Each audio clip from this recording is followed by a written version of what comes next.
Hello everyone, good morning, good afternoon, good evening, नमस्कार। मैं सिकंदर वर्मा आप सभी को शिक्षा फाउंडेशन यूट्यूब चैनल पर स्वागत करता हूं। तो आइए चलते हैं आज हम लोग set number master set number 21 का सॉल्यूशन की ओर। और जैसा कि मैंने आप लोगों को पहले भी बता दिया था कि अभी इस सप्ताह तक जो है ना एक दिन ऑल्टरनेट करके ही हम लोग सेट भी करेंगे। सेट को भी भेजूंगा मैं एक दिन ऑल्टरनेट करके, और सॉल्यूशन भी उसका जो होगा वो एक दिन ऑल्टरनेट करके ही होगा। ठीक है, तो आज हम लोग set number master set number 21 कर रहे हैं, और आज आप लोगों को मास्टर सेट नंबर 22 भी चला गया होगा। और एक प्लान और मेरा चल रहा है ना कि मास्टर सेट 25 जैसे ही कंप्लीट हो जाएगा मास्टर सेट 25, तो उसके बीच में मैंने कहा कि आपसे टेस्ट भी लूँगा एक मास्टर सेट का मास्टर सेट कंप्लीट बनाने के बाद एक मैं टेस्ट लूँगा, और उसके बाद फिर जैसा होगा उसका मैं प्राइजेस में दूंगा।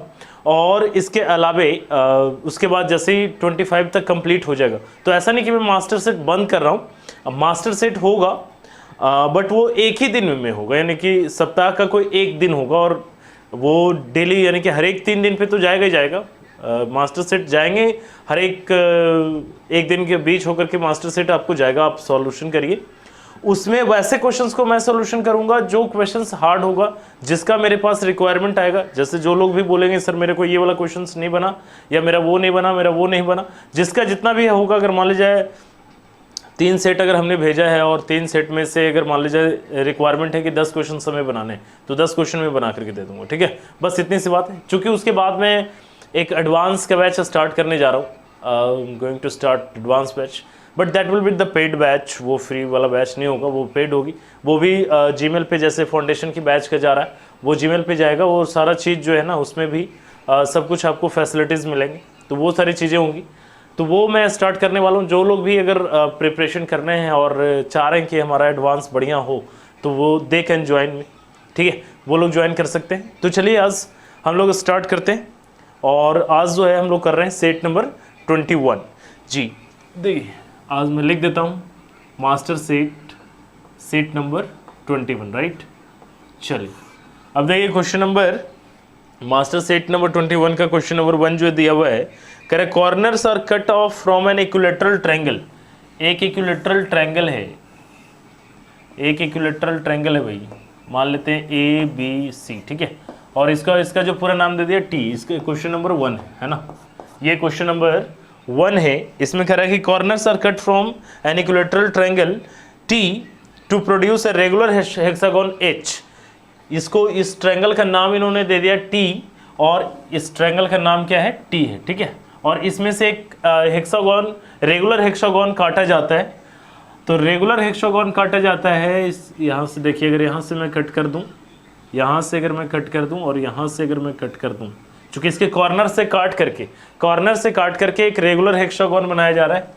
मैं यहाँ पे लिख देता हूँ भाई PQRSTU।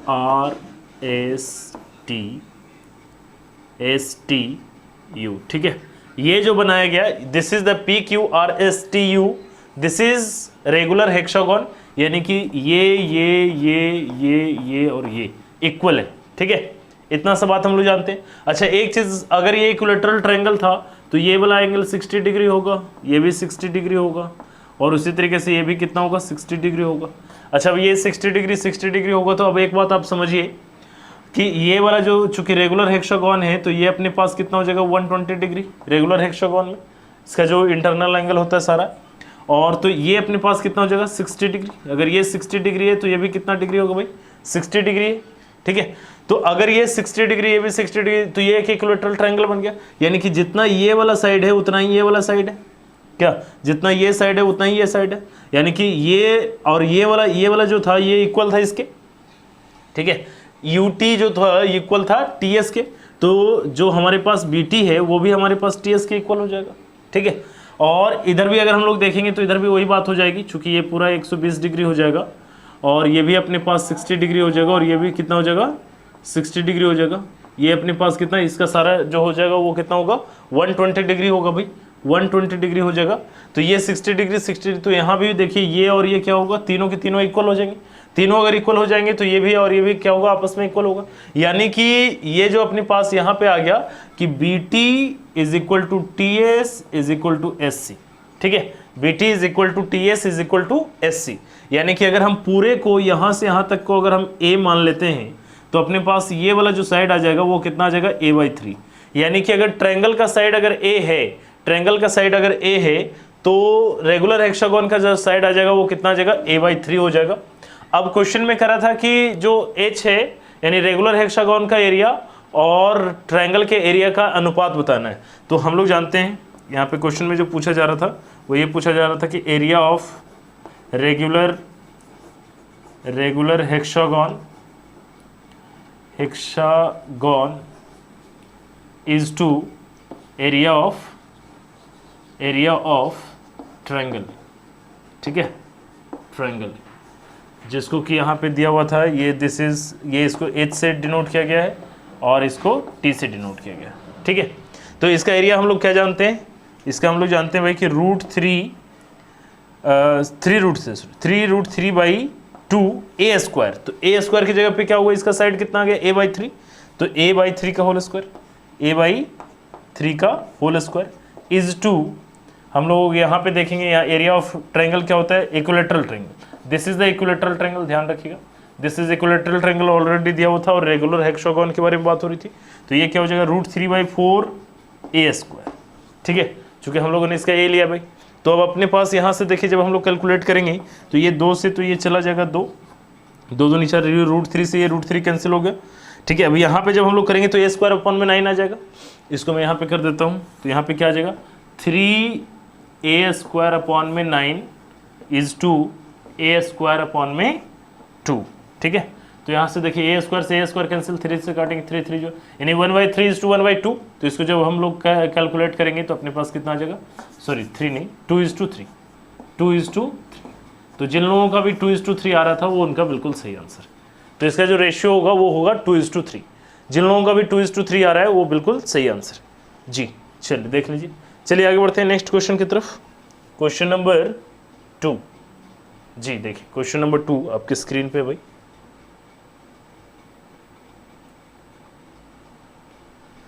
हाँ जी, चलिए क्वेश्चन नंबर 2 की तरफ, इसको मैं इरेज कर रहा हूँ।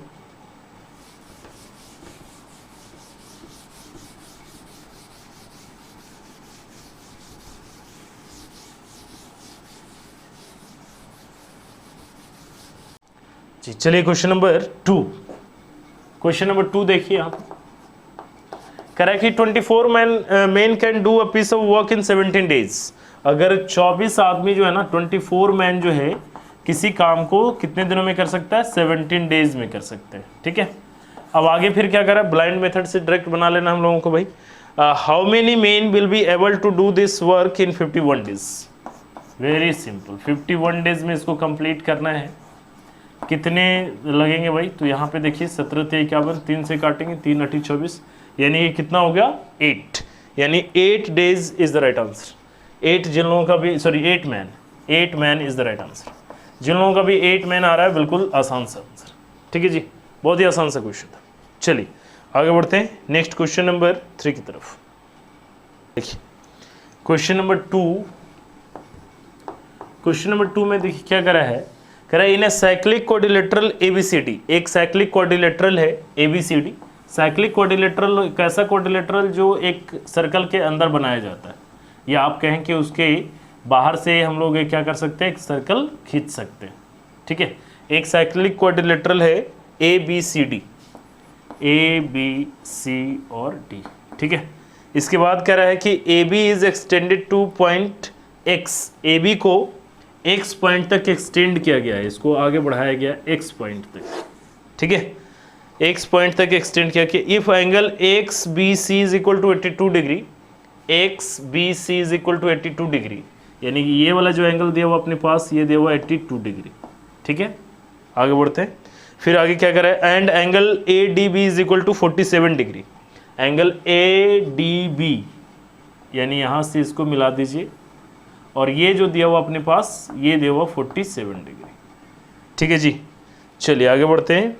फिर कह रहे हैं then the value of angle BDC। Angle BDC का वैल्यू क्या है, BDC यानी ये वाला एंगल आपसे पूछा जा रहा है, this is the angle, this angle is being asked to you.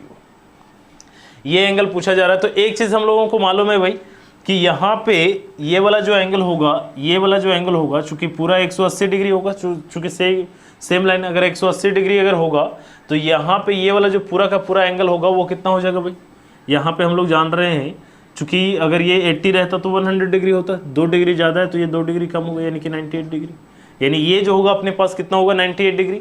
और एक चीज़ हम लोग जानते हैं साइक्लिक क्वाड्रिलेटरल में, ये ऐसा साइक्लिक क्वाड्रिलेटरल में होता है कि आमने सामने के जो कोनों का योग होता है ना वो 180 डिग्री के बराबर होता है। तो अगर 180 डिग्री के बराबर है तो यहाँ पे 98 है और यहाँ पे 47 है। तो अगर हम लोगों को चाहिए, हमें ये वाला एंगल चाहिए, हमें ये एंगल चाहिए, तो इसमें कितना जोड़ेंगे ताकि 180 डिग्री के बराबर हो जाएगा। तो 98 में देखिए 2 अगर हम लोगों ने जोड़ दिया तो 100 हो जाएगा और 100 यहाँ पे 2 घट गया यानी 45, यानी 145 डिग्री तो हो गया है। और अब हम लोग इसमें कितना जोड़ें ताकि हमारे पास 180 यानी कि यहाँ पे कितना जगह 35 डिग्री। तो 35 डिग्री जिन लोगों का भी आ रहा है वो बिल्कुल सही आंसर, बहुत ही आसान से, इसमें कुछ करना ही नहीं था, बहुत ही आसान सा क्वेश्चन था भाई जी। चलिए आगे बढ़ते हैं, next question number 3, question number 3 की तरफ चलिए। देखिए क्वेश्चन नंबर 3 में क्या करें,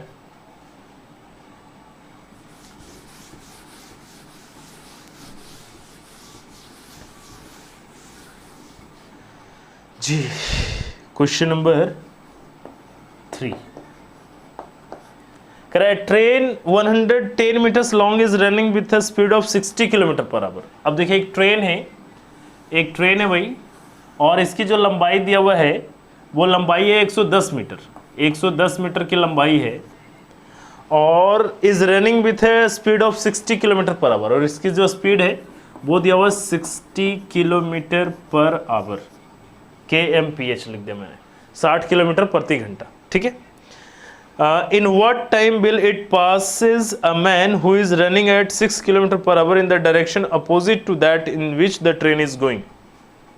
अब एक आदमी यहाँ पे है जो 6 किलोमीटर पर आवर के हिसाब से चल रहा है, 6 किलोमीटर पर आवर के हिसाब से चल रहा है। तो इस आदमी को ये जो ट्रेन है ना, और ये इधर चल रहा है, ध्यान दीजिए, ये इधर जा रहा है जबकि ट्रेन इधर जा रही है, ये दोनों अपोजिट डायरेक्शन में चल रहा है। अगर अपोजिट डायरेक्शन में चल रहा है तो कह रहा है कि ये आदमी को, ये जो है ना, ये जो ट्रेन है वो कितने देर में पार कर लेगा। तो एक चीज़ तो हम लोग जानते हैं कि अच्छी तरीके से जब भी ये ट्रेन पार करेगा तो कितना देर को पार करेगा भाई, 110 मीटर पार करेगा।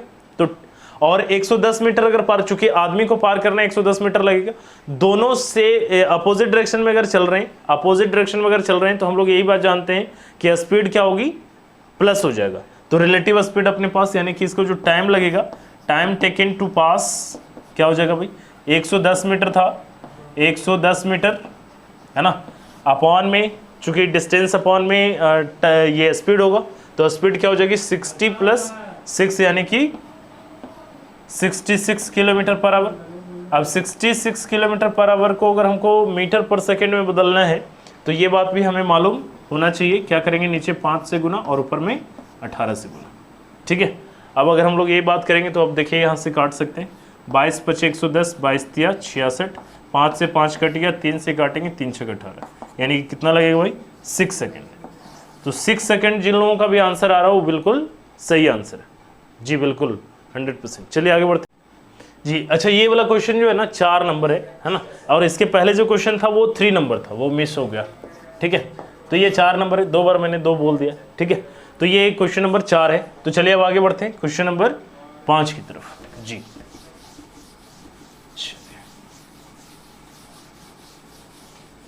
क्वेश्चन नंबर 5 जी, चलिए आगे बढ़ते हैं। Next question number 5।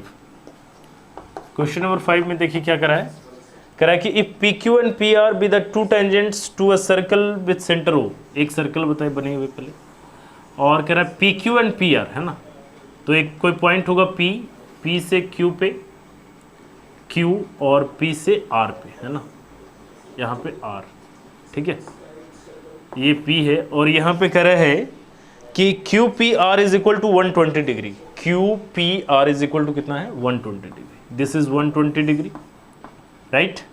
अब आपसे कह रहा है, पूछा जा रहा है कि angle Q P R is equal to क्या होगा, क्यू पी आर।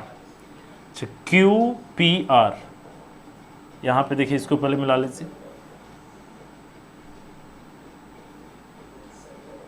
क्या पूछ रहे भाई, Q P R is equal to दिया हुआ है ना, Q P R is equal to 120 degree दिया हुआ था।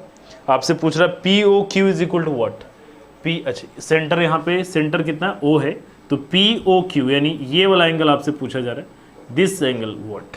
तो देखिए एक चीज़ हम लोग जानते हैं इसमें क्या होता है, चूंकि ये वाला और ये वाला दोनों इक्वल हो जाएगा, चूंकि अगर एक ही पॉइंट से दो टेंजेंट्स खींचा गया है तो दोनों इक्वल हो जाता है, और इस तरीके से ये दोनों के दोनों ट्रायंगल जो होंगे ना वो सिमिलर हो जाता है, कन्ग्रुएंट, बेसिकली कन्ग्रुएंट हो जाता है। तो ये अपने पास 60 डिग्री हो जाएगा और ये भी कितना हो जाएगा 60 डिग्री। और अगर हम सेंटर से अगर टेंजेंट को मिलाते हैं तो वो कितना डिग्री होता है, 90 डिग्री होता है। तो अगर ये 60 डिग्री या 90 डिग्री तो ये कितना बचेगा अपने पास 30 डिग्री। तो जिन लोगों का भी 30 डिग्री आ रहा है वो बिल्कुल सही आंसर है, 30 degree is the right answer जी। आगे बढ़ते हैं, next question number 6।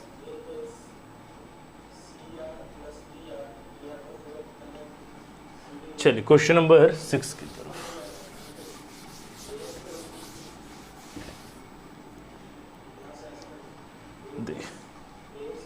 Question number 6 में देखिए क्या कर रहा है, क्वेश्चन नंबर 6 है ना, कह रहा है कि if out of 10 selected students for an examination 3 were of 20 years, 10 student जो थे उसमें से 3 स्टूडेंट जो था वो कितने साल का था, 20 ईयर्स 4 स्टूडेंट जो थे, 4 students were there and they were of 21 years and 3 of 20 and और जो 3 बचे वो भी कितने के थे 22 years. The average age of the group is, average age निकालना, 10 लोग थे जिसमें पहले 3 लोग 20 ईयर्स के, दूसरे बाकी के जो 4 लोग बचे वो 21 ईयर्स के, और बाकी के जो 3 लोग बचे वो कितने ईयर्स के 22 ईयर्स के। तो एवरेज निकालने के लिए मैंने आपको साफ साफ बताया था, एवरेज के लिए मैंने कहा कि अगर इक्वली सबको बांटा जाए तो जो पार्ट बचेगा, तो हम मान लेते हैं कि सबको 20-20 देना भाई, तो सबको 20-20 दे दिया, प्लस चूंकि एक यहाँ से निकल जाएगा तो 4 निकल करके आ जाएगा, और 2-2 यहाँ से निकलेगा तो कितना निकल के आ जाएगा, 3 में से 2-2 निकला तो 6 निकल करके आ जाएगा। तो 6-4 10, और 10 लोगों में अगर इक्वली बांटना है तो कितना पड़ेगा 1-1, यानी कि अपना आंसर जो हो जाएगा वो कितना हो जाएगा 21। अगर उतना भी दिमाग नहीं लगाना चाहते हैं तो यहाँ पे देखिए, अगर इसका 1 अगर इसमें दे दें तो 1-1 सबसे निकाल करके 1-1 इसमें दे देंगे, सब इक्वल हो जाएगा, बिल्कुल हो जाएगा। तो ये अपना आंसर है 21 ईयर्स। बहुत आसान सा क्वेश्चन है। चलिए आगे बढ़ते हैं, next question number 7।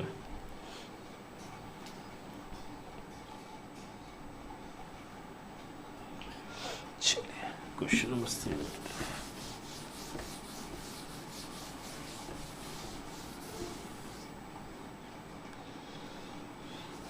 Question number 7 क्या कह रहा है कि there are 2 temples, one on each bank of a river. 2 temple है, 2 मंदिर है, और रिवर के इस तरफ है, एक इस तरफ है और एक इस तरफ है। यहाँ पे एक टेम्पल है और एक यहाँ पे टेम्पल है, ठीक है। अब आगे देखिए फिर क्या कर रहा है, just opposite to each other, 1 temples 54 metre high, एक जो टेम्पल है वो कितना है 54 मीटर हाई है, 54 मीटर का है। और दूसरा, from the top of this temple the angles of depression of the top and the foot of the other temple is are 30 degree and 60 degree. अब यहाँ पे देखिए ये वाला जो है ना, ये अगर 54 हो गया तो ये छोटा होगा, ये इतना बड़ा होगा नहीं, ये छोटा है, चूँकि इसके टॉप पे और बॉटम पे ये दोनों जगह पे क्या बन रहा है, एंगल ऑफ डिप्रेशन बन रहा है। तो एंगल ऑफ डिप्रेशन जो है यहाँ पे देखिए, एंगल ऑफ डिप्रेशन जो बन रहा है वो कह रहा है कि 30 डिग्री यहाँ पे बन रहा है, और यहाँ पे जो बन रहा है वो कितना डिग्री बन रहा है 60 डिग्री, ठीक है। तो अब एक बात आप समझिए, यहाँ से अगर मैं एक पैरेलल लाइन खींच दूँ, एक पैरेलल लाइन, इसकी पैरेलल लाइन खींच दिया, तो ये वाला जो अपने पास होगा ये अपने पास 60 डिग्री होगा और ये अपने पास 30 डिग्री होगा, ठीक है, ये 30 डिग्री होगा। तो अब आपसे क्वेश्चन में क्या कर रहा है, respectively then the length of the temple is, next temple, यानी इस टेम्पल की लंबाई आपको बताना है, बस इतना सा बात आपको बताना है। तो देखिए एक चीज़ हम लोग जानते हैं, 60 डिग्री के सामने बड़ा होता है, 30 डिग्री के सामने छोटा होता है। तो इसके सामने, यानी कि ये वाला अगर अपने पास था, इस वाले अगर हम लोगों को यहाँ से यहाँ तक अगर हमको निकालना पड़े, यहाँ से यहाँ तक की वैल्यू अगर हमको चाहिए, तो यहाँ से यहाँ तक क्या हो जाएगा, चूँकि 30 डिग्री के सामने छोटा, यानी 54/√3। छोटा या बड़ा करने के लिए हम लोग √3 से गुना या √3 से डिवाइड करते हैं। बड़ा करने के लिए √3 से गुना कर देते हैं और छोटा करने के लिए √3 से डिवाइड कर लेते हैं, ठीक है। तो अब यहाँ पे ये 54 अपॉन में √3 हो गया, तो यहाँ से यहाँ तक कभी क्या हो जाएगा 54 अपॉन में √3, ठीक है। तो 30 डिग्री के सामने छोटा होगा, 60 डिग्री के सामने बड़ा, यानी कि ये वाला बड़ा वाला वैल्यू है, तो फिर हमको यहाँ से यहाँ तक क्या चाहिए, छोटा वाला वैल्यू चाहिए। तो यहाँ से अगर हमको छोटा वाला वैल्यू चाहिए तो हम क्या कहेंगे 54 अपॉन में √3 अपॉन में √3, तो √3 से √3 यहाँ पे क्या हो जाएगा 3 से अगर हम लोग काटेंगे तो 3 से अगर हम लोग काटेंगे कितने बार में जाएगा 18 टाइम्स। तो अगर हम 54 में से अगर 18 घटा देंगे तो ये वाला पार्ट हमारे पास बचेगा ना, तो 54 माइनस 18, यानी कि इसको अगर हम लोग बोले तो यहाँ 54 में से अगर हम लोग 18 घटाएं, ठीक है, तो अपने पास कितना बचेगा 36 मीटर। ये अपना आंसर है, 36 metre is the right answer. जिन लोगों का भी 36 आ रहा है वो बिल्कुल सही आंसर। चलिए आगे बढ़ते हैं नेक्स्ट क्वेश्चन नंबर 8 की तरफ। 8 में देखिए क्या कर रहा है, इसको रेज कर रहा है।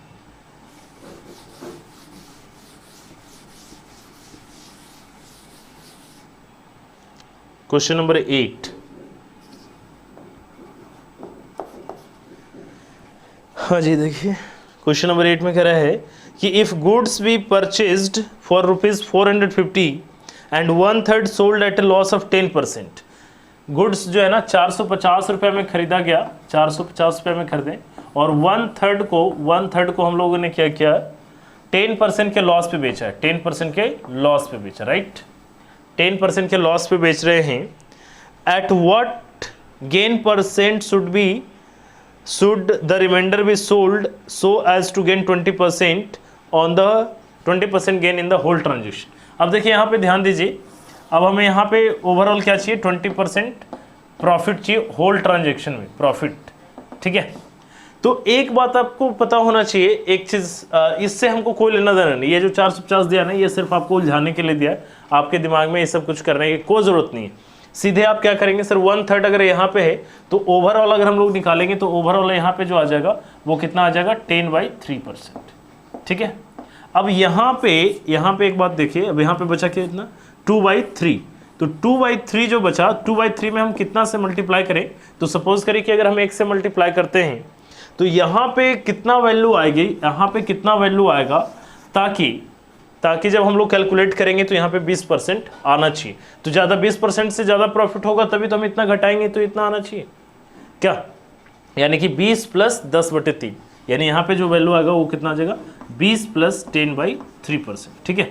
तो यहाँ से आप x की वैल्यू निकाल करके लेके आ जाएंगे तो वही अपना आंसर है, यानी कि यहाँ हो जाएगा, इससे आगे हम लोग चल रहे हैं 2x अपॉन में 3 इज इक्वल टू कितना आ जाएगा, यहाँ पे जब हम लोग करेंगे 30 दूनी 20 या 60 10 70 70 अपॉन में 3, ठीक है। तो 3 से 3 कैंसिल, 2 से काटेंगे तो कितना आ रहा है 35%, यानी बाकी रिमेनिंग को अगर वो 35% के प्रॉफिट पे अगर बेच देता है, 35% के प्रॉफिट पे अगर बेच देता तो ओवरऑल क्या होता है उसका 20% का प्रॉफिट होता, ठीक है।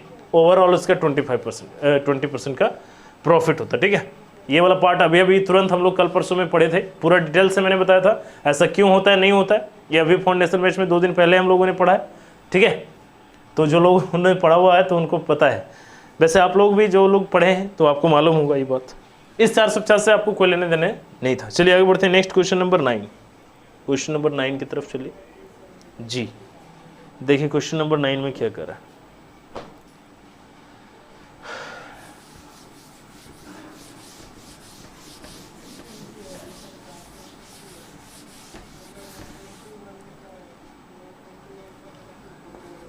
क्वेश्चन नंबर 9, ठीक है। कह रहा है कि ABCD is A trapezium in which AB parallel DC। ABCD एक ट्रेपेजियम है,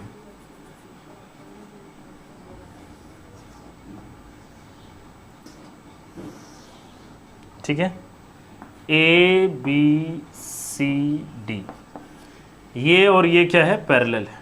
ABCD जब ट्रेपेजियम जो AB और CD क्या है पैरेलल है।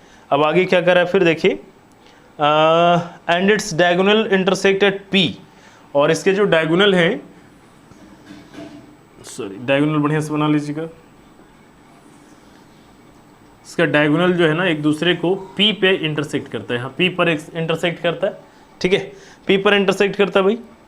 और उसके बाद फिर क्या कर रहा है, AP is equal to 3x - 1, AP is equal to 3x - 1, और P C is equal to 5x minus 3, P C is equal to 5x minus 3, और फिर क्या करा है, B P is equal to 2x plus 1, B P is equal to 2x plus 1, और क्या दिया हुआ है, and P D is equal to 6x minus 5, 6x minus 5, ठीक है।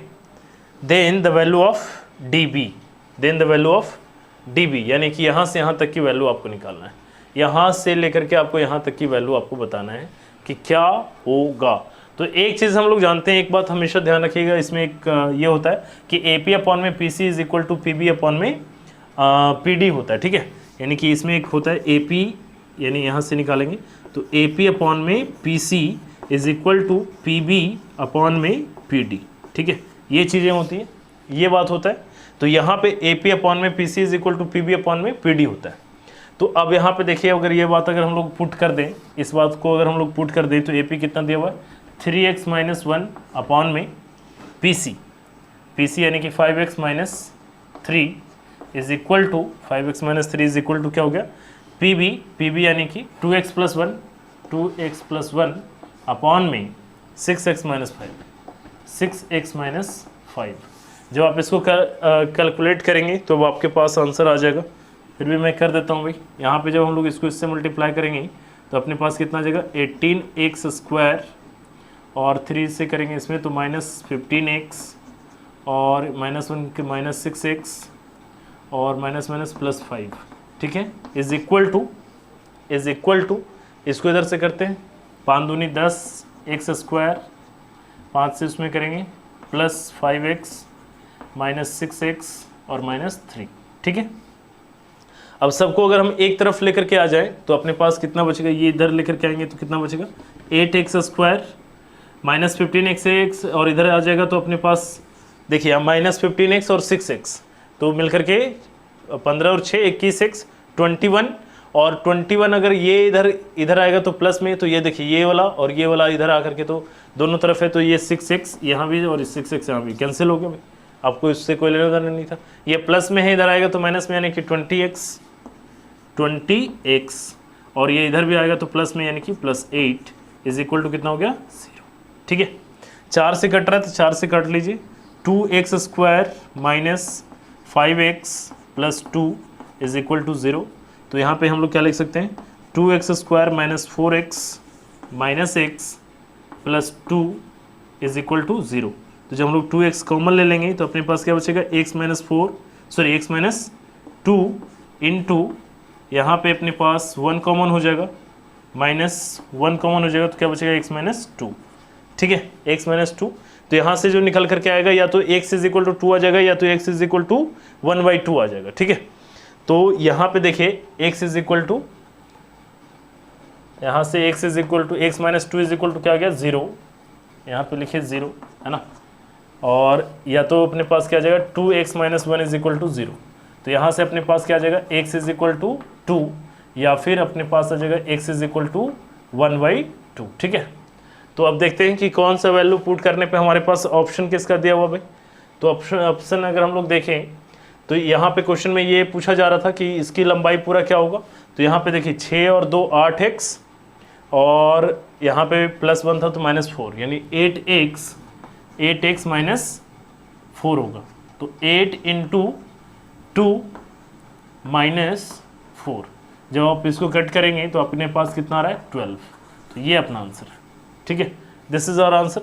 अदरवाइज इसका एक और आंसर हो सकता था, है ना, 8 इंटू 1/2 माइनस 4 जब हम लोग करते तो यहाँ पे देखिए ये वाला जो है ना सेटिस्फाई नहीं करेगा, ये सेटिस्फाई नहीं करेगा, क्योंकि किसी भी लंबाई का, इसीलिए कभी भी देखिए जब भी लंबाई अगर यहाँ पे आएगा तो कोई एक ही वैल्यू सेटिस्फाई करेगा, दूसरा सेटिस्फाई नहीं करेगा। यहाँ पे 0 आ जाएगी, तो कभी ये संभव है कि यहाँ से यहाँ तक की लंबाई 0 हो, ये संभव है। अगर ये तभी संभव है जब ये वाला पॉइंट बी और डी दोनों के दोनों पॉइंट एक ही जगह पे होगा। अगर बी और डी अगर एक ही जगह पे होगा तो ये संभव नहीं है कि हम एक ट्रेपेजियम बना सकते हैं, ठीक है, तो ये संभव नहीं है। तो चलिए आगे बढ़ते हैं नेक्स्ट क्वेश्चन नंबर 10 की तरफ। जी चलिए देखते हैं क्वेश्चन नंबर 10।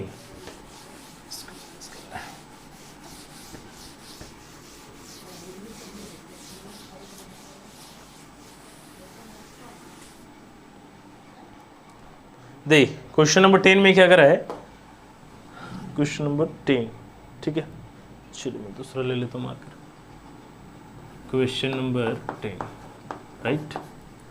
तो क्वेश्चन नंबर 10 में कह रहा है कि ABCD is a cyclic quadrilateral, ABCD एक साइक्लिक क्वाड्रिलेटरल। जैसे ही साइक्लिक बोले तो आप एक सर्कल में ही बना लीजिए, ज़्यादा अच्छा रहेगा, ठीक है। Cyclic quadrilateral A B C और D, ठीक है। ABCD is a cyclic quadrilateral. इसके बाद आगे फिर क्या करा है, whose diagonals intersect at P, diagonals इसके P पे इंटरसेक्ट करते हैं, यानी कि यहाँ से यहाँ तक मिला लीजिए और इसको यहाँ से यहाँ मिला लीजिए। तो ये जो है ना अपने पास कहाँ पे P पे इंटरसेक्ट करता है, दिस इंटरसेक्टेड P, राइट। अब आगे फिर क्या करा है कि AB is equal to BC, यानी कि ये और ये दोनों क्या है, इक्वल है, राइट। अब आगे फिर क्या करा है कि angle DBC is equal to 70 degree, DBC यानी ये अपने पास दिया हुआ 70 degree, this is 70 degree and DBC is 70 degree and BAC is equal to 30 degree. BAC is equal to 30 degree. This is 30 degree, right? This is 30 degree. तो angle PCD का माप क्या होगा, PCD, यानी ये पूछा जा रहा है आपसे, What will be this? ये क्या होगा। तो अब आप एक बात मेरे को बताइए, यहाँ बहुत ही आसान सा क्वेश्चन है ये, वेरी सिंपल। देखिए अगर ये अपने पास यहाँ से इसके अगर एंगल 30 डिग्री है, ठीक है, इस आर्क से अगर ये एंगल 30 डिग्री है तो यहाँ से ये वाला अपने पास कितना हो जाएगा, ये भी 30 डिग्री होगा। सेम आर्क द्वारा बनाया गया सर्कमफेरेंस पे क्या होता है, एंगल सेम होता है भाई, ये 30 डिग्री हो गया। अच्छा अगर ये 30 डिग्री, तो एक चीज़ और मेरे को बताइए, ये और ये अगर इक्वल है तो इसके इस साइड के सामने ये वाला एंगल और इस साइड के सामने ये वाला एंगल दोनों इक्वल होगा। ये 30 डिग्री तो ये भी कितना होगा, 30 डिग्री। वही अगर ये 70 डिग्री या 30 डिग्री और ये 30 डिग्री है, पूरा एक ट्रायंगल में 180 डिग्री होता है, तो 30 30 60 और 70 130 हो गया। तो बचा हुआ ये वाला जो पार्ट है वो कितना डिग्री है, 50 डिग्री। 50 डिग्री यानी 50 डिग्री जिन लोगों का भी आ रहा है, 50 degree is the right answer, 50 degree is the right answer, ठीक है जी। चलिए आगे बढ़ते हैं, नेक्स्ट क्वेश्चन नंबर 11, आइए क्वेश्चन नंबर 11 में देखते हैं। देखिए क्वेश्चन नंबर 11 में कितना बड़ा लिखा हुआ है।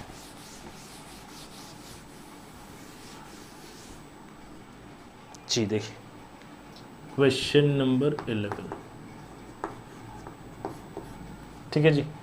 क्वेश्चन नंबर 11 में क्या करा है, a tank is filled with pipes, some filling it and the rest draining. कुछ पाइप से जुड़ा हुआ है, एक टैंक है, उसमें कुछ भरने वाला और कुछ खाली करने वाला है, कुछ भरने वाला। All filling pipes fill at the same rate, और सारे के सारे फिलिंग पाइप जो है ना सेम रेट से भरता है, यानी कि पहला का जो एफिशिएंसी है वही दूसरा का, उस तीसरा का, भरने वाला सब सेम है, ठीक है। और खाली करने वाला भी वही हाल है, गेट्स एम्प्टी। अब कह रहा है कि है ना same rate, the empty tank gets completely filled in 6 hours when 6 filling pipes and 5 draining pipes. 6 filling pipes, 6 filling pipes plus 5 draining pipes are opened. It is filled in कितने time दिया हुआ है, 6 hours ना, 6 hours, 6 hours लगते हैं, ठीक है, 6 hours में लगते हैं। और फिर आगे क्या करा है, but this time becomes 60 hours, 6 filling pipes और 5 ड्रेनिंग पाइप्स। अगर इसका उल्टा कर दे, हमने उल्टा लिख दिया क्या, पहला क्वेश्चन में कह रहा था all draining pipes are the same, the empty tank gets completely filled in 6 hours when 6 filling pipes and 5 draining pipes are on, but this time becomes 60 hours when 5 filling pipes and 6 draining pipes, तब इसको जो लग जाता है वो कितने लग जाते हैं, 60 hours लग जाता है, ठीक है, 60 hours लग जाते हैं। ये बात हो गया। अब आगे फिर क्या करा है, in how many hours will the empty tank get completely filled when 1 draining and 2 filling pipes are open? 1 draining plus 2 filling pipes अगर ओपन होगा तब इसको टाइम कितना लगेगा, ये बात बताना है। क्वेश्चंस देखने में तो इतना लंबा चौड़ा लग रहा है जैसे कि सर 2-4 दिन लग जाएंगे इसको बनाने में, नहीं देखिए इसका सॉल्यूशन कितना आसान होता है, इस बात को आप समझिए।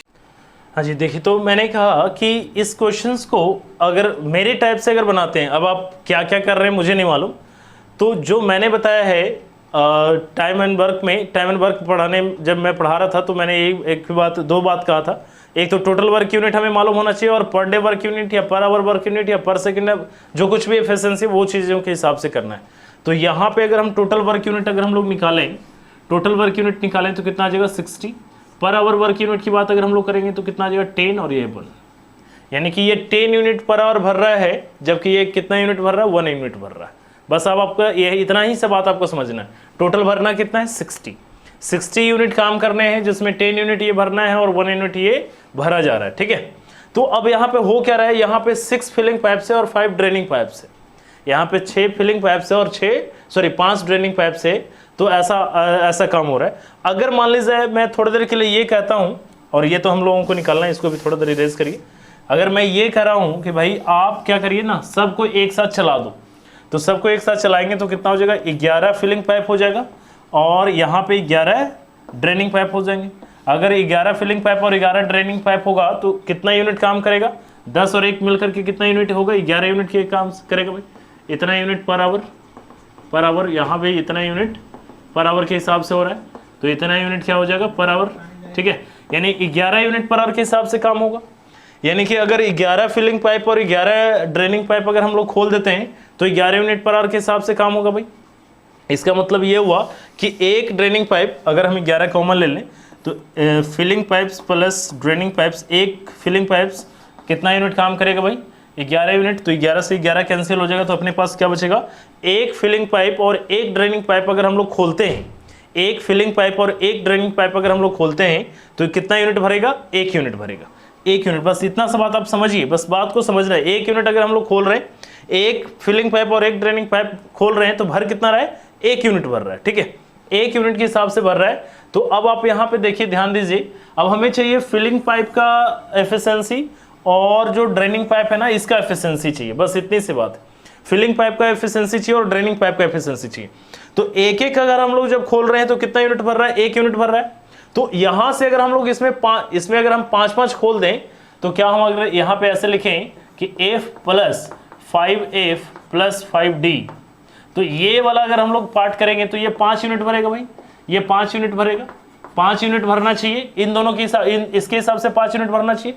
लेकिन एक F और मिला हुआ रहने की वजह से क्या हो रहा है, 10 यूनिट भरा जा रहा है, यानी कि कितना ज्यादा भरा जा रहा है भाई, 5 यूनिट। यानी कि फिलिंग पाइप की जो एफिशिएंसी हो गई, फिलिंग पाइप का जो एफिशिएंसी हो गया, पाइप का जो एफिशिएंसी हो गया वो कितना हो गया, 5 यूनिट पर आवर, 5 यूनिट पर आवर के हिसाब से भर रहा है।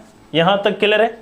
अब आगे जब हम लोग यहाँ पे बढ़ेंगे, यहाँ भी अगर 5 और 5 कर लेते तो एक एक्स्ट्रा बच जाता। इसको हम लोग ऐसे लिख सकते थे कि 5A प्लस 5D, और इसको हम लोग प्लस D कर ले, तो ये इतना यूनिट के हिसाब से तो एक एक यूनिट की काम करेगा भाई। एक एक यूनिट के हिसाब से इसको 5 यूनिट भरना चाहिए, लेकिन भरा कितना जा रहा है, 1 यूनिट। 5 यूनिट भरना चाहिए लेकिन भरा कितना रहा है, 1 यूनिट। यानी कितना यूनिट खाली हो रहा है, 4 यूनिट। यानी कि इस एक D की वजह से क्या हो रहा है, 4 यूनिट घट जा रहा है। यानी कि एक फिलिंग, यानी एक फिलिंग पाइप का हो गया। और एक ड्रेनिंग पाइप की अगर हम लोग बात करें, एक ड्रेनिंग पाइप की अगर हम लोग बात करें तो ड्रेनिंग पाइप अपने पास कितना यूनिट कर रहा है, 4 यूनिट पर आवर के हिसाब से खाली कर रहा है। ये 5 यूनिट पर आवर के हिसाब से, 5 यूनिट पर आवर के हिसाब से भर रहा था, और ये 4 यूनिट पर आवर के हिसाब से खाली कर रहा है। इसीलिए अगर दोनों को चला देंगे तो 1 यूनिट पर आवर के हिसाब से भरेगा। ये भी बात सही हो गया। अब हम लोगों को जो क्वेश्चन में पूछा जा रहा था वो कह रहा है कि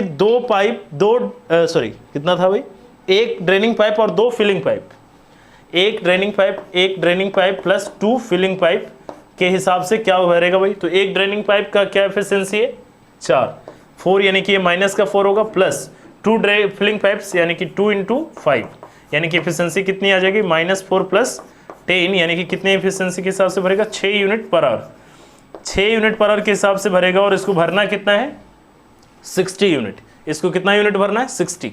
तो कितना टाइम लग जाएगा, 6 यूनिट के हिसाब से भरेगा तो इसको कितना टाइम लगेगी, 10 आवर्स।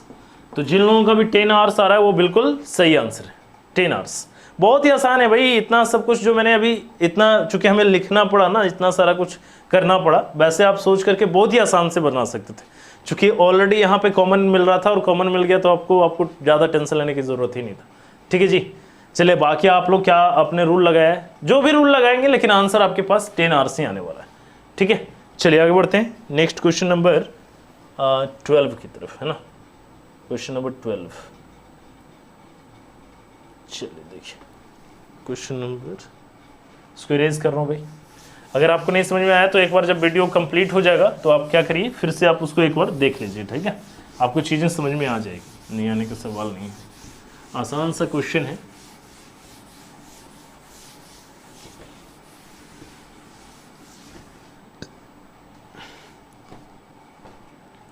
चलिए देखते हैं क्वेश्चन नंबर 12। हाँ जी, कह रहा point P lies between points A and B such that the length of BP is thrice that of AP।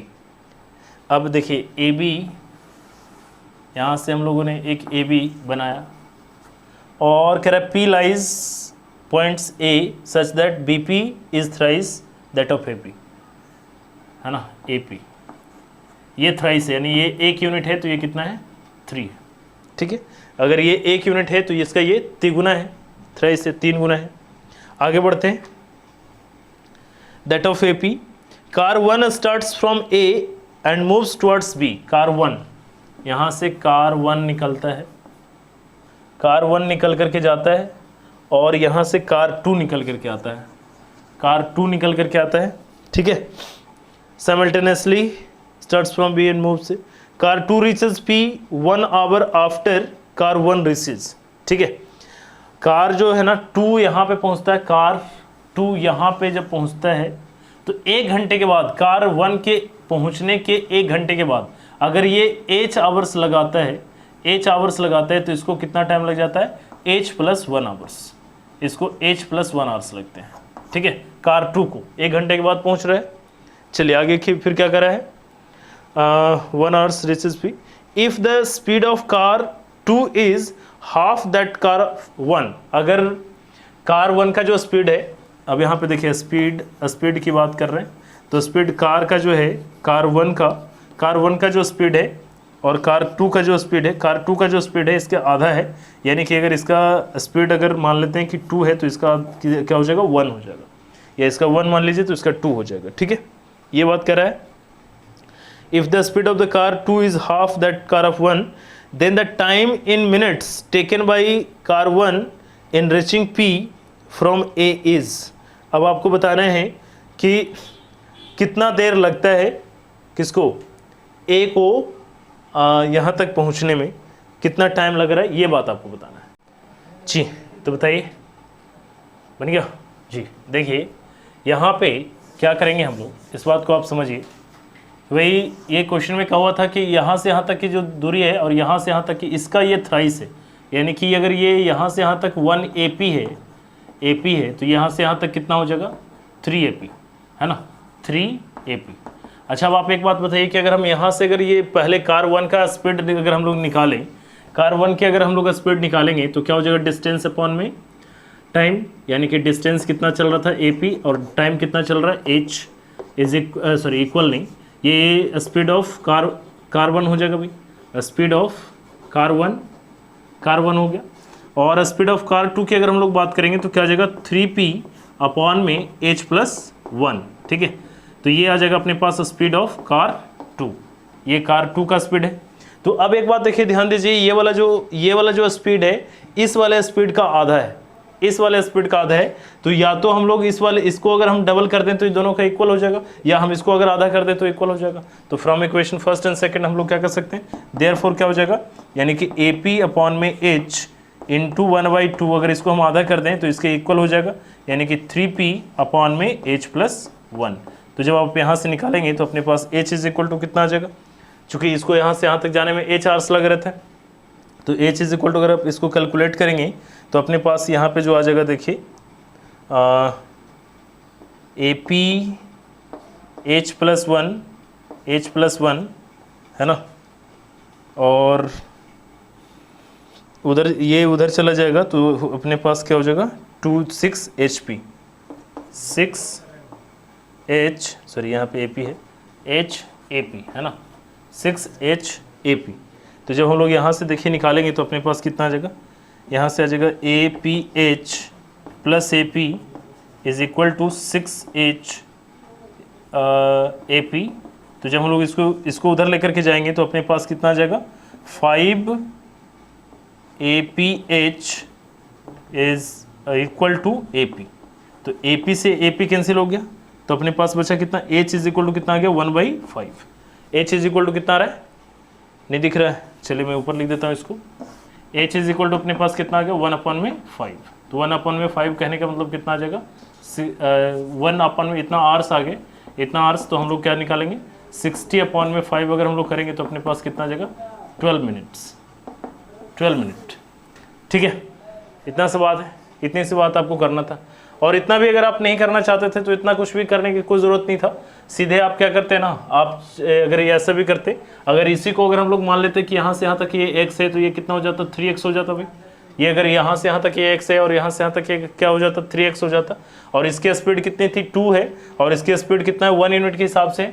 तो इसको जो टाइम लगेगा वो कितना टाइम लगेगा, दूसरा मेथड दूसरा तरीका भी बता दे रहे हैं, यानी कि इसको टाइम लगता है x/2, जबकि उसको कितना टाइम लग जाता 3x/1, इतना टाइम लग जाता है। और इन दोनों के बीच का जो डिफरेंस दिया हुआ था वो कितना है 1 है। चूंकि इसको ज़्यादा लग रहा था, इसको ज़्यादा टाइम लग रहा था, तो हम इसको पहले लिख लेते हैं, यानी 3x/1 - 1 यानी इज इक्वल टू कितना 1 आवर्स।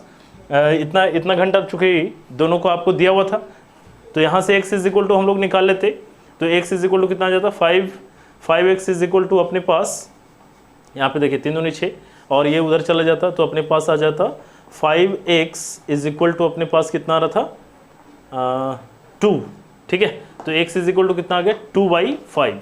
तो ये 2/5 यहाँ पे आ गया भाई, 2/5 और 2/5 यूनिट के हिसाब से ये इसका स्पीड क्या था 2 यूनिट के हिसाब से।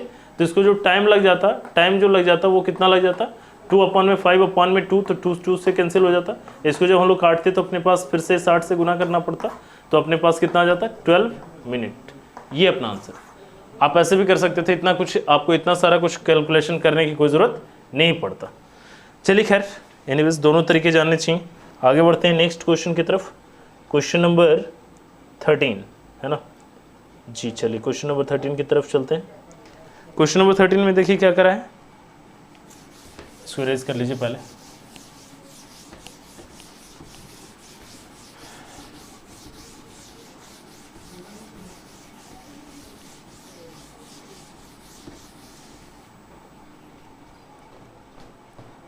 देखिए क्वेश्चन नंबर 13, क्वेश्चन नंबर 13 में कह रहा है कि in a circle 2 parallel chords on the same side of diameter have lengths 4 centimetre and 6 centimetre. ठीक है, डायमीटर के सेम साइड में यहाँ से अगर हम लोग ले लेते हैं और 2 पैरेलल कोड से, एक 6 सेंटीमीटर का और एक 4 सेंटीमीटर का। अगर ये 4 सेंटीमीटर का है भाई तो ये 6 सेंटीमीटर का है। ठीक है, और ये अपने पास डायमीटर है, this is the circle and this is the centre O। ठीक है, आगे फिर क्या करा है कि if the distance between these chords is 1 centimetre, इन दोनों के बीच में जो डिस्टेंस दिया हुआ है ना ये 1 सेंटीमीटर का दिया हुआ है। ठीक है, ये 1 सेंटीमीटर का दिया हुआ है। अब आगे फिर क्या करा है, then the radius of the circle in centimetre. जब सर्कल का रेडियस बताना है कि क्या होगा, ये बात आप लोगों को बताना है। तो अब एक बात आप यहाँ पे ध्यान दीजिए, चूँकि अगर हम यहाँ से अगर परपेंडिकुलर डालें, इस पर अगर हम परपेंडिकुलर डालें तो ये यहाँ से यहाँ तक जो हो जाएगा वो 3 हो जाएगा, यहाँ से ये भी 3 हो जाएगा, और जबकि ये अपने पास यहाँ से 2 हो जाएगा और ये भी 2, और यहाँ से यहाँ तक 1 है। तो अगर हम लोग यहाँ से यहाँ तक की जो दूरी अगर हम लोग x मान लेते हैं, अगर x मान लेते हैं तो रेडियस, एक बार इसको मिलाएंगे तब रेडियस निकल के आ जाएगा, और एक बार इसको भी मिलाएंगे तब भी रेडियस निकल के आ जाएगा। यहाँ भी 90 डिग्री, यहाँ भी 90 डिग्री। तो 2 राइट एंगल ट्रायंगल अगर आपके पास बन रहा है तो आप कह सकते हैं, अगर ये वाला अगर इस वाले इससे निकालना है रेडियस, तो r² इज इक्वल टू अपने पास क्या हो जाएगा x + 1 का होल स्क्वायर + 2 का स्क्वायर। एक तो ये आ जाएगा, एक इक्वेशन यहाँ से आ जाएगा, दूसरा इक्वेशन इसको हम लोग सॉल्व कर लीजिए भाई, क्या आ जाएगा, या आगे करेंगे इसको इक्वेशन 1 कर लेते हैं। दूसरा इक्वेशन अपने पास क्या आ जाएगा, r² इज इक्वल टू क्या हो जाएगा x² + 3 का स्क्वायर। ठीक है, तो ये इक्वेशन 2 हो गया। तो इक्वेशन 1 और 2 को जब आप सॉल्व करेंगे तो आपके पास वैल्यू निकल कर क्या आ जाएगा, x की वैल्यू आ जाएगी। जब x की वैल्यू आएगा तो आप किसी इक्वेशन 1 या 2 में आप पुट करेंगे तो आपका आंसर आ जाएगा। तो देखिए आप जिससे यहाँ पे करते हैं, यहाँ पे जब आप करेंगे तो अपने पास कितना आ जाएगा भाई, यहाँ से देखिए, यहाँ से जब हम लोग निकालेंगे तो ये आ जाएगा x + 1 का होल स्क्वायर प्लस 2 का स्क्वायर यानी 4 is equal to x square plus 9। तो इसको जब खोलेंगे तो a square plus b square plus 2ab plus 4 is equal to x square plus 9। तो देखिए एक्स स्क्वायर से एक्स स्क्वायर कैंसिल हो गया, 4 और 1 5, 5 उधर जा करके जाएगा तो कितना बचेगा 4, यानी कि 2x इज इक्वल टू अपने पास कितना बचा, 9 में से 5 जाएगा तो अपने पास 4, 2 से काटेंगे 2 दूनी 4, यानी x इज इक्वल टू कितना आ गया 2, यानी यहाँ पे x इज इक्वल टू आ गया 2। अब हमें r इज इक्वल टू चाहिए था तो x की वैल्यू यहाँ पे पुट कर देते हैं, तो r square is equal to हो गया 2 का स्क्वायर प्लस 9 का स्क्वायर, यानी r इज इक्वल टू अपने पास कितना आ जाएगा √4 प्लस 3 का स्क्वायर, 9 यहाँ पे आ जाएगा 9, यानी ऊपर √13 जिन लोगों का आ रहा है वो बिल्कुल सही आंसर है जी। आगे बढ़ते हैं नेक्स्ट क्वेश्चन नंबर 14। चलिए इसको इरेज करते हैं।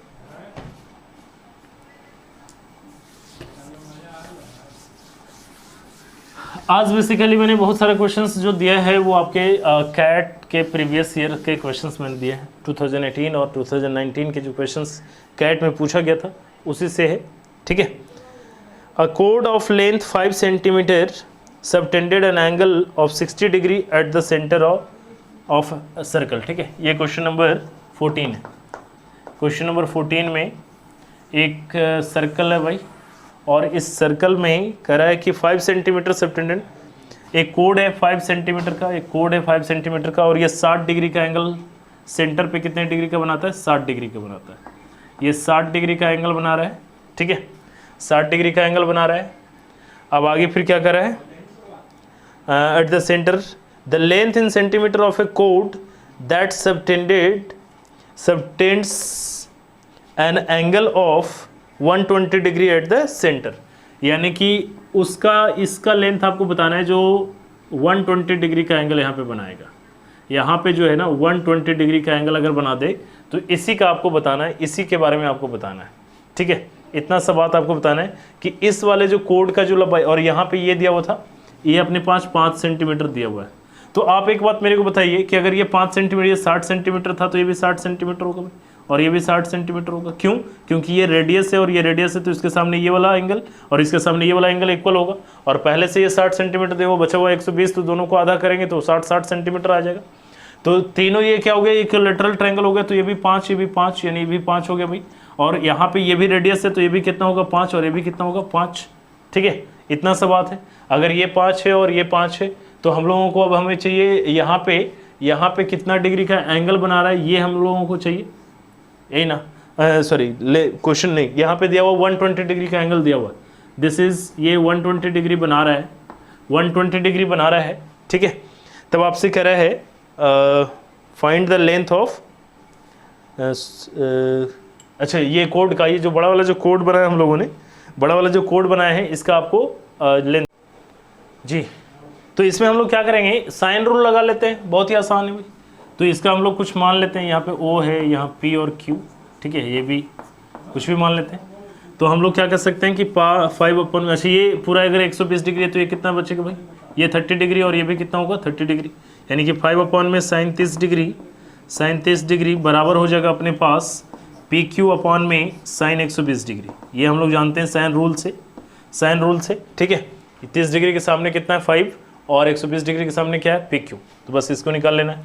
तो अपने पास कितना जाएगा 5/, में sin 30 डिग्री का वैल्यू कितना हो 1/2 इज इक्वल टू PQ/, में इसका sin 120 डिग्री की वैल्यू कितना होता है √3/2। तो देखिए 2 से 2 कैंसिल हो गया, यानी कि PQ इज इक्वल टू अगर हम लोग निकालेंगे तो कितना आ जाएगा 5√3।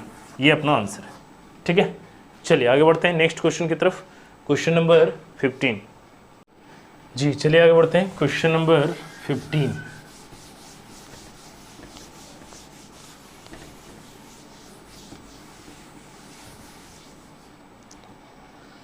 जी देखिए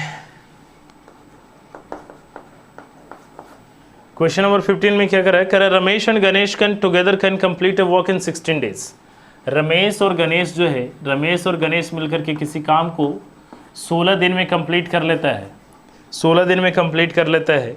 after 7 days of working together Ramesh got sick and his efficiency fell down by 30%। Ramesh बीमार हो जाता है और उसका 30% एफिशिएंसी घट जाता है, जिससे क्या होता है, as a result they completed the work in 17 days instead of 16 days. इससे क्या होता है कि 16 डेज के बजाय वो 17 डेज में काम पूरा कर पाते हैं। तो अच्छा एक बात देखिए, ध्यान दीजिए, यहाँ से अगर हम लोग एक बात कहें कि आफ्टर 7 डेज इन्होंने क्या हुआ भाई, अगर रमेश और गणेश इसी एफिशिएंसी के साथ काम करते तो कितने दिन इनको और लगता, 9 डेज और लगता, 9 डेज और लगता। 7 डेज के बाद चूंकि टोटल कंप्लीट करने में इनको 16 दिन का वक्त लगना था, तो 9 डेज का लगता है। लेकिन हुआ क्या कि रमेश और गणेश में रमेश की एफिशिएंसी घट गई और जिसके वजह से एक दिन बढ़ गया, यानी कि 9 डेज के बजाय यहाँ पे 10 दिन लग गया। चूंकि ये 7 डेज में तो कोई ये नहीं होगा, चूंकि उस समय तक तो ठीक ही था भाई, ठीक है। तो अब यहाँ पे पूछा जा रहा है कि भाई रमेश का पूछा जा रहा है, गणेश का पूछा जा रहा है।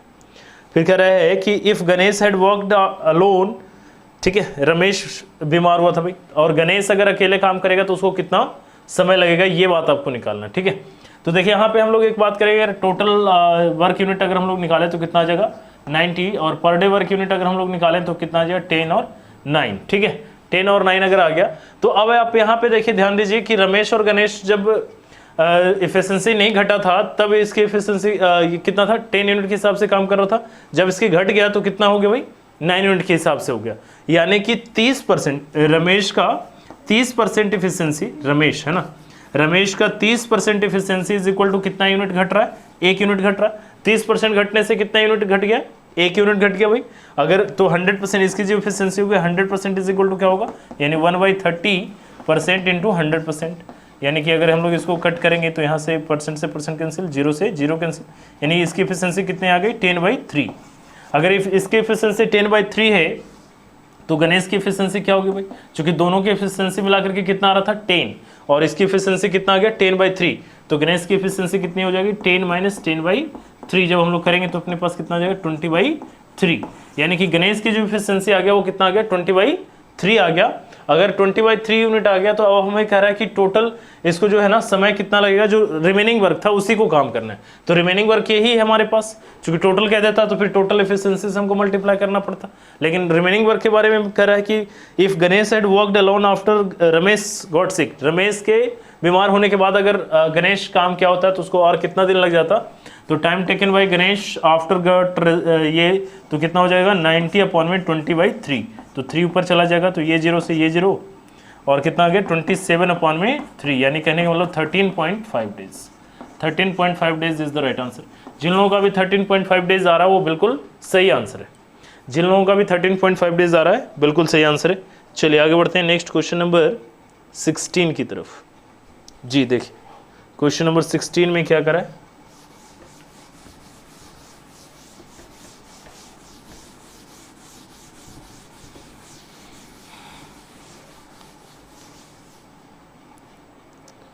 हाँ जी, question number 16, right. Question number 16 में कह रहा है कि the scores of Amal and Bimal in an examination are in the ratio 11:14। Amal और बिमल का एग्जामिनेशन में जो रेशियो है वो है 11:14, ठीक है। अब आगे कह रहा है कि after an appeal their scores increases by the same amount and their new scores are in the ratio 47:56। अब जो नया इनका है 47:56 है, ठीक है, 56 है। The ratio of Bimal's new scores to that of his original score is. अब रेशियो निकालना है कि रेशियो बताइए कि the ratio of Bimal's new score to that of his original score. तो अब एक बात ध्यान दीजिए कि दोनों का इक्वल सेम बढ़ाया गया है, यही है ना, same amount and their new scores become, ये दोनों में सेम अमाउंट का बढ़ता है। तो देखिए यहाँ से कितना बढ़ रहा है भाई, 14 चौके 56, 14 दूनी 14 42, 42 बढ़ रहा है, और यहाँ पे 42 नहीं बढ़ रहा है। तो इसके डिफरेंस से इसको मल्टीप्लाई और इसके डिफरेंस से इसको मल्टीप्लाई करना होगा।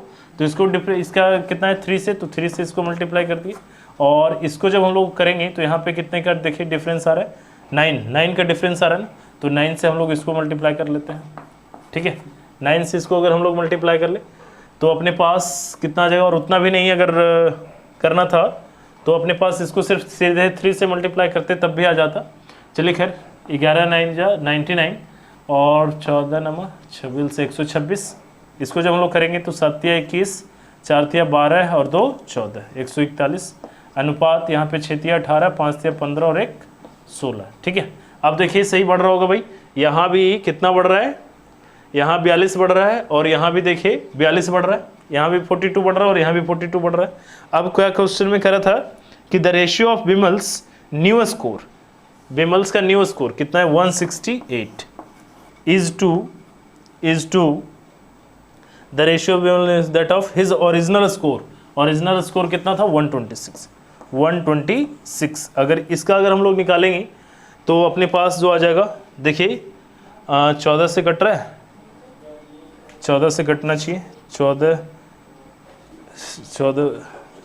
दूनी 28 है ना, और ये कट रहा है 14 25 70, 14 नंबर 26 है ना, 14 गुना, ठीक है, और भी कट रहा है, 3 से कट रहा है, 3 चौके 12, 3 3 9, यानी कि 4:3।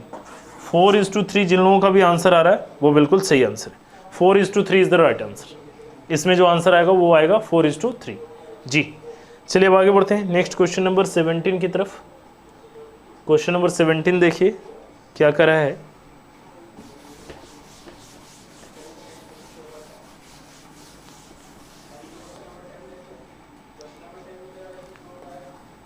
क्वेश्चन नंबर 17 में from a rectangle ABCD of area 768 square metre, एक रेक्टेंगल है और इसका एरिया जो दिया हुआ है वो दिया हुआ 768 centimetre square. A semi circular part with diameter AB के साथ ABC और D, इसके साथ एक सेमी सर्कुलर पाथ, ठीक है, सेमी सर्कुलर पाथ यहाँ से निकाला, part diameter AB and area 72 pi centimetre square. इसका जो एरिया जो दिया हुआ है, इसका एरिया यहाँ पे है 72 पाई सेंटीमीटर स्क्वायर, ठीक है, centimetre square, right. Is removed the perimeter of the left over portion in centimetre is. अब जो बचा हुआ है, ये वाला जो पार्ट बचा, ध्यान दीजिएगा, जिसमें मैं ये इस तरीके से कर रहा हूँ, घुमा रहा हूँ, है ना, तो ये वाला जो पार्ट बच जाएगा, ये वाला पार्ट बचेगा और इस पार्ट का आपको क्या करना है, इस वाले पार्ट का आपको पेरीमीटर बताना है, इस वाले पार्ट का आपको पेरीमीटर बताना है। तो इस बात का आपको ध्यान रखिए कि हम लोगों को सबसे पहले तो ये बात पता करना पड़ेगा कि ये वाला जो पार्ट है ना, ये वाला जो पार्ट है वो कितना होगा, ये चीज़ हम लोगों को निकालना है। तो ये वाला पार्ट अगर हम लोग निकालें तब हम लोग यहाँ पे देखिए, और उससे भी पहले एक चीज़ और यहाँ पे देख लीजिए भाई, यहाँ से अगर हम लोग निकालते हैं, जैसे ये अपने पास जो दिया हुआ था, ये डायमीटर अपने पास एरिया दिया हुआ है, तो एरिया ऑफ सेमी सर्कल कितना होता है, area of semi circle is equal to होता है पाई आर स्क्वायर अपॉन में 2, ठीक है, पाई आर स्क्वायर अपॉन में 2, और यहाँ पे दिया हुआ कितना अपने पास 72 pi is equal to pi r square upon में 2। तो देखिए पाई से पाई कैंसिल हो गया, 2 उधर जाएगा तो 144 और 144 यानी आर इज इक्वल टू कितना आ जाएगा 12, आर इज इक्वल टू 12 आ गया तो ये पूरा कितना आ जाएगा 24, ये अपने पास कितना आ गया 24। अगर ये 24 है तो ये भी अपने पास कितना होगा 24। अब अगर ये 24 हो गया तो अपने पास ये वाला पार्ट कितना होगा, ये भी अपने अब निकाल लेना है। तो ये वाला जब हम लोग निकालेंगे तो अपने पास कितना आ जाएगा, यानी कि 76 और 8 से अगर हम लोग इसको डिवाइड करेंगे 24 से, तो 12 यहाँ से जब हम लोग काटेंगे तो 24 से कट रहा है, 24 25, 24 दूनी 48, 24 तिया 72, 24 तिया 72 और 24 72, 3 और 8 है ना, सॉरी 4 और 8, 24 दूनी 48, ये आ जाएगा 32 और ये भी आ गया 32। तो पेरीमीटर ऑफ रिमेनिंग क्या हो जाएगा, पेरीमीटर ऑफ रिमेनिंग पार्ट है ना, आर पार्ट मैंने लिख दिया, इसका मतलब रिमेनिंग पार्ट है। पेरीमीटर ऑफ रिमेनिंग पार्ट अपने पास कितना हो जाएगा 32 प्लस 24 प्लस 32 और प्लस में ये वाला पार्ट कितना हो जाएगा 2 पाई आर। तो 2 पाई आर यानी कि 2 इंटू पाई आर दिया हुआ अपने पास 12 है ना।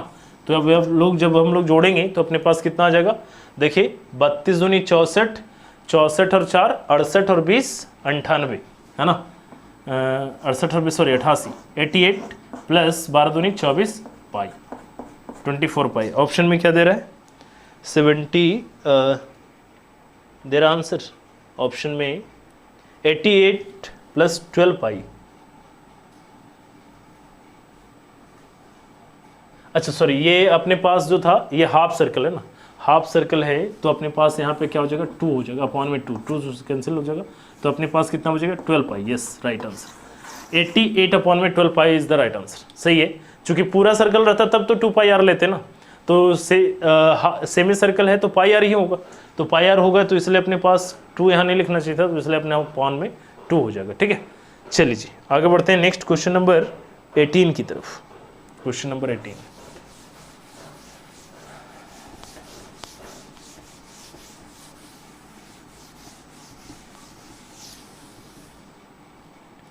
कह रहा है मैन साइकिल से 10 किलोमीटर पर आवर। ये क्वेश्चन नंबर 18 है। एक आदमी है जो 10 किलोमीटर प्रति घंटा के हिसाब से साइकिल चलाता है, then he arrives certain place at 1 PM।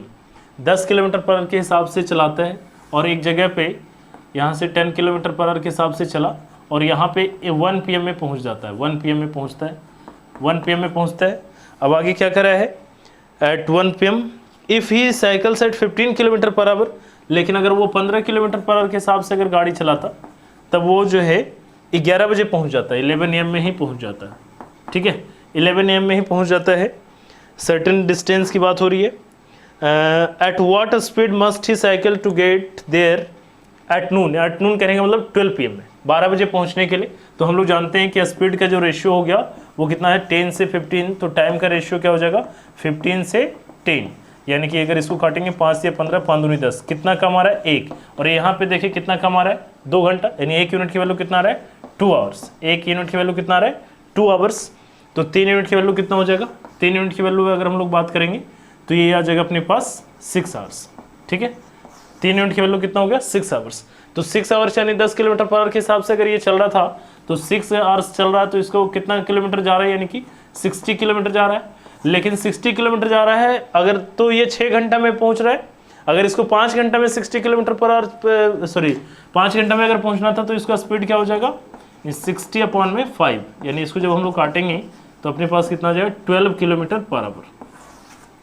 तो 12 किलोमीटर पर आवर जिन लोगों का भी आंसर आ रहा है वो बिल्कुल सही आंसर है, 12 kilometre per our is the right answer. चलिए आगे बढ़ते हैं नेक्स्ट क्वेश्चन नंबर 19 नंबर पे। चलिए हाँ जी, देखिए क्वेश्चन नंबर 19 में देखिए क्या करा है कि Anita had to do a multiplication instead of taking 35 as one of the multiplier, she took 53। ठीक है, अब देखिए उसको 35 से मल्टीप्लाई करना था लेकिन इसने ले कितना ली 53। ठीक है, अब करा है as a result the product went up by 540। Result क्या हो गया 540 ज़्यादा हो गया, 540 बढ़ गया। ठीक है, what is the new product, नया जो प्रोडक्ट होगा वो कितना होगा, यानी कि जो 53 से मल्टीप्लाई कर दिया गया था वो प्रोडक्ट कितना होगा ये आपको बताना है। ठीक है, तो जैसे अगर मान लेते हैं कि अपने पास कोई नंबर है भाई, अगर x था तो x को अगर मल्टीप्लाई करना था लेकिन आपने कितना कर दिया, ये इतना कर दिया, जिसके वजह से कितना हो गया, यानी कि 53 में से 35 आप घटाएंगे, 53x minus 35x is equal to अपने पास कितना दिया 540। जब आप इसको माइनस करेंगे तो अपने पास कितना आ जाएगा, यहाँ पे 15 3 18, 18x इज इक्वल टू अपने पास कितना आ रहा है 540, यानी कि x इज इक्वल टू कितना आ गया 30। x इज इक्वल टू अगर 30 आ गया तो हमें नया प्रोडक्ट पूछा जा रहा था, यानी कि 53 इंटू 30, तो 3 से मल्टीप्लाई करिए भाई, 3 तिया 9, 5 तिया 15, 1590 जिन लोगों का भी आ रहा है वो बिल्कुल सही आंसर है, 1590 इज द राइट आंसर जी। चलिए अब द लास्ट क्वेश्चन की तरफ चल रहे हैं, चूँकि अब इस बार अब हम 20 क्वेश्चंस का ही सेट कर रहे हैं, है ना, तो 20 क्वेश्चंस में आज लास्ट क्वेश्चन है क्वेश्चन नंबर 20। तो क्वेश्चन नंबर 20 देखिए जल्दी से, देखिए क्वेश्चन नंबर 20 में क्या कर रहा है, कह रहा है कि fresh grapes contain 90% water. Fresh grapes जो है उसमें 90% वाटर है, 90% वाटर है किसमें, फ्रेश ग्रेप्स में। फ्रेश ग्रेप्स, ठीक है ना, फ्रेश ग्रेप्स में 90% वाटर है। अब आगे फिर क्या करा है, why weight while dried grapes contain 20% water, जबकि 20% वाटर होता है किसमें, ड्राइड ग्रेप्स में, ड्राइड ग्रेप्स में, ठीक है, ड्राइड ग्रेप्स में 20% वाटर है, राइट।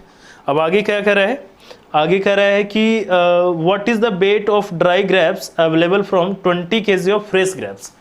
20 kg अगर हम फ्रेश ग्रेप्स लेते हैं तो 20 फ्रेश ग्रेप्स में से हमारे पास जो ड्राई ग्रेप आएगा वो कितना आएगा, तो 20 kg, देखिए ध्यान दीजिए, 20 kg अगर हम लोग ले रहे हैं तो 20 kg का 10% ही जो होगा वो ड्राई ग्रेप होगा, क्योंकि 90% उसमें क्या है, 90% फ्रेश ग्रेप्स है ना, सॉरी 90% वाटर है ना, 90% water in the fresh grapes, यहाँ पे वाटर है और यहाँ भी वाटर है, ठीक है, वाटर है। तो इसका अगर हम लोग 10% अगर हम लोग निकाल ले तो अपने पास कितना आ जाएगा, 2 kg प्योर ग्रेप्स जिसमें कोई भी वाटर नहीं है, 2 kg ऐसा आ जाएगा जिसमें कोई भी वाटर नहीं है। लेकिन जब क्वेश्चन में क्या करा है कि उसमें 20% वाटर होने चाहिए, यानी कि ये जो बचेगा वो 80% ही बचेगा, यानी 80%, देयरफॉर 80% इज इक्वल टू हम लोगों को दिया हुआ है कितना, 2 kg, 2 kg, तो हमें चाहिए कितना, 100%, 100% इज इक्वल टू क्या हो जाएगा, यानी कि 2/80 इंटू 100। तो जब हम लोग इसको काटेंगे 20 चौक 80, नहीं 5 दूनी 2 दूनी 4 करेंगे तो 2.5 kg। तो 2.5 kg जिन लोगों का भी आंसर आ रहा है वो बिल्कुल सही answer, 2.5 kg is the right answer. तो चलिए आज यहीं पे समाप्त करते हैं, है ना।